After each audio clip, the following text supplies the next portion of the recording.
Dito naman tayo sa left side. Ayan ang left side. Yan. Ayan ang baba niya. Ayan o.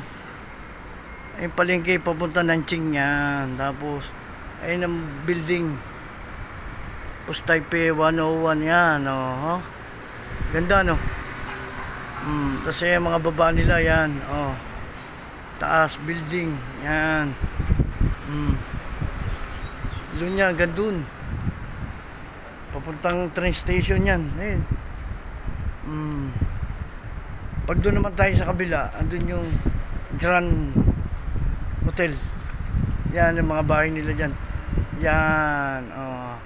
Ayun yung train station. Ayun o. Yun.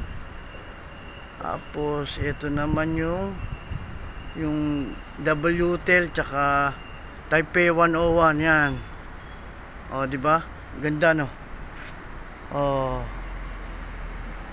Punta na kayo rito habang pre-visa sa Taipei. Thank you. God bless.